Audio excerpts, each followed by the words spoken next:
So, when you hear the terminology vintage computer, what is the first thing that comes to your mind? Specifically, the first thing that comes to my mind is this Toshiba T4600 right here. This is an archaic computer from a time in which I was not alive in.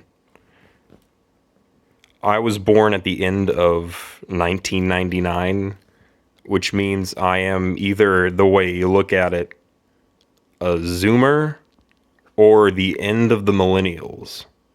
But I have some brothers and sisters that are Gen X, so when I grew up, it was kind of a mixed bag of things. But speaking of which, this computer is a mixed bag of emotions. All the indicators on this little panel right here are still functioning properly. All of the keys work, floppy disk drive works, battery even holds about a 30-second charge, and that's a 28-year-old battery. This computer has a Intel Mobile 486 processor, and it has MS-DOS 6.22 partnered with Windows 3.1. Right here we have PCMCIe version 1 slots right here. I have one modem card installed. This is another expansion bay. I'm not sure what its function is for.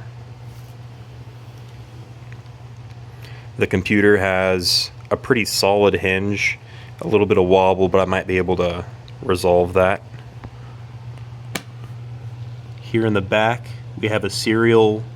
We have PS2 for mouse and keyboard, a parallel port, and also a VGA out.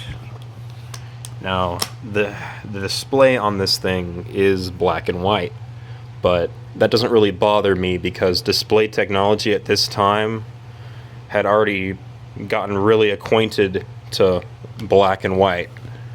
And color monitors in the early 90s, such as around the year 1993, always had issues when it comes to keeping themselves over time. So screens die over time, the components degrade, things delaminate. That's why I wanted to get an old computer that was black and white. And this just came today on eBay. I still have some bubble wrap from when I opened it up. So this right here is a detachable trackball mouse right here. It functions pretty well. It's ergonomically satisfying to hold. Your hand just kind of contours to it, and then you can click. This is like left click, and this is your right click, and you have two right clicks because some Toshiba computers had their expansion bay on the other side of the computer rather than on the right side. So this one came out in 1994 in April. The power button's right here where my finger is.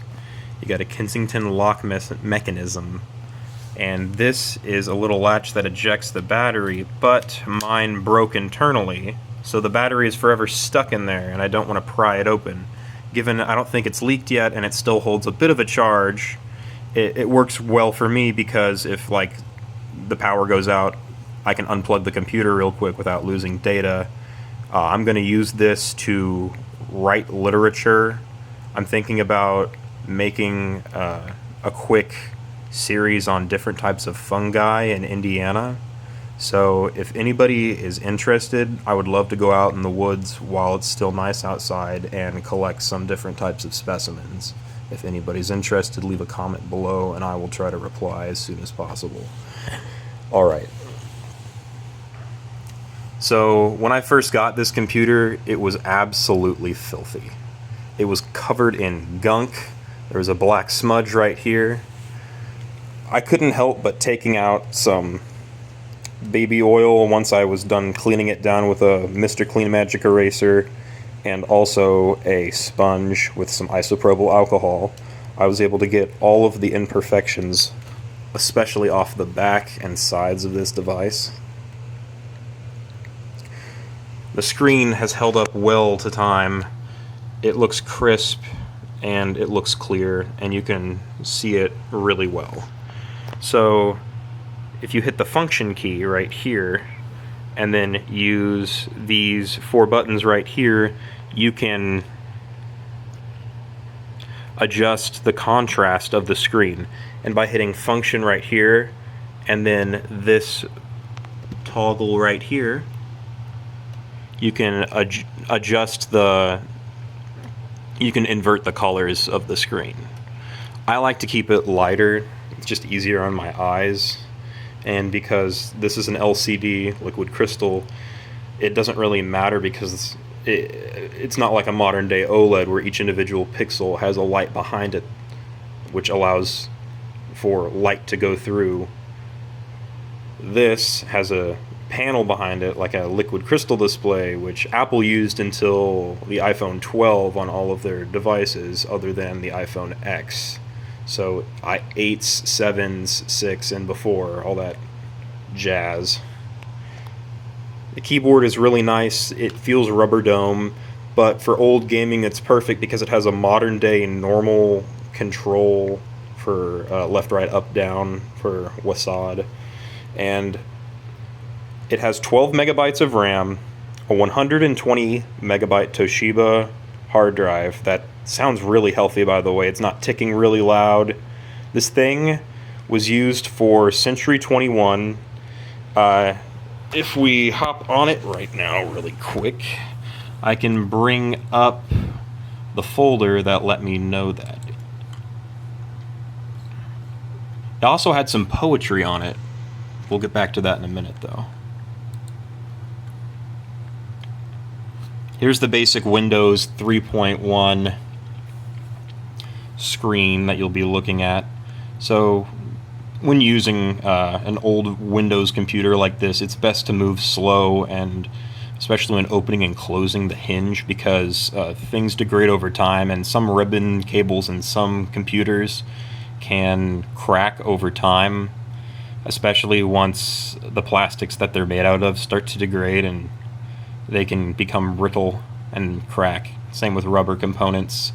Luckily enough, the CMOS battery in this computer was probably replaced at some point, because it still is able to keep the time sufficiently.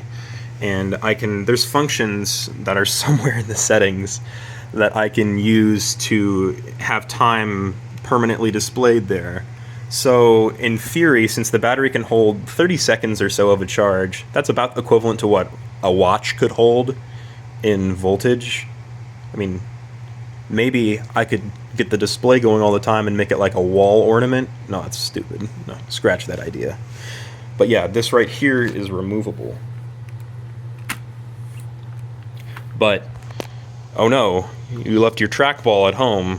What do you do now? Well, you can still use the arrow keys to maneuver around and get to different locations. And that's one of the big flaws of these early prototype, like portable computers that people could carry around. They all seem to be lacking ergonomics. Until like around 1995, from what I've noticed from old computers, the keyboard moved forward and gave the palms a place to rest. Other Toshibas, like the Toshiba Satellite Pro series from the late 2000s, had a lot more ergonomics at point. They had the track point right here instead of having some weird attachment. But Toshiba was one of the last major corporations to want to try to avoid the trackpad. Apple in 1993 introduced it in this computer right here that is chilling out.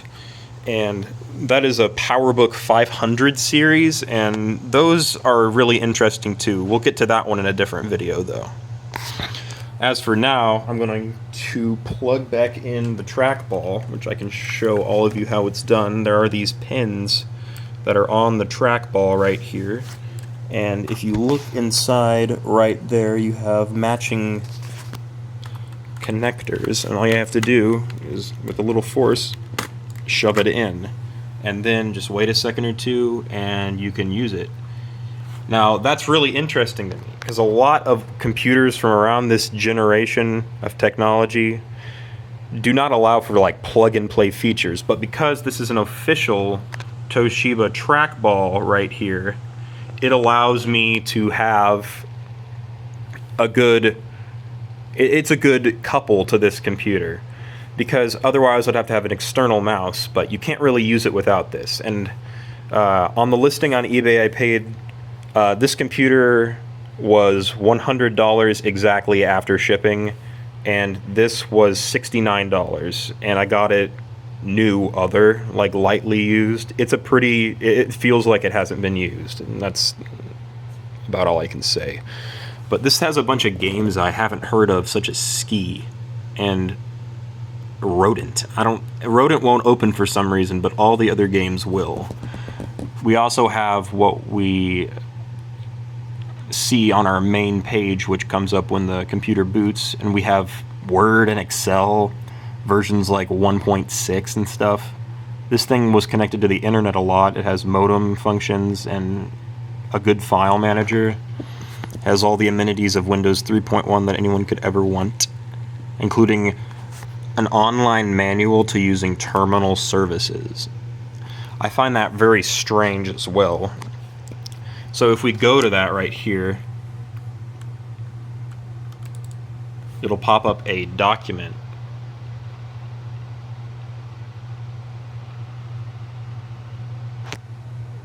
We hit enter, and now we can do a systemic overview of different types of code. So we have graph keys. Let's look at this overlay.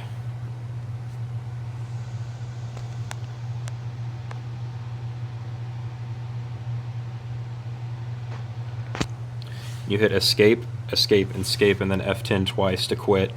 And that right there is a user manual for this entire computer, basically a pre-PDF format. It's a weird proprietary format from the time that we do not use anymore. But here in File Manager, we can see ST21.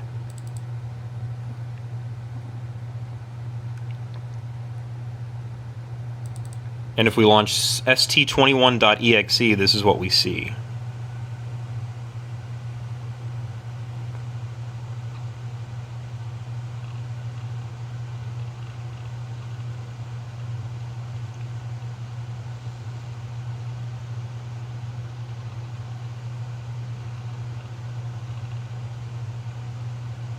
It's an engineering prototype.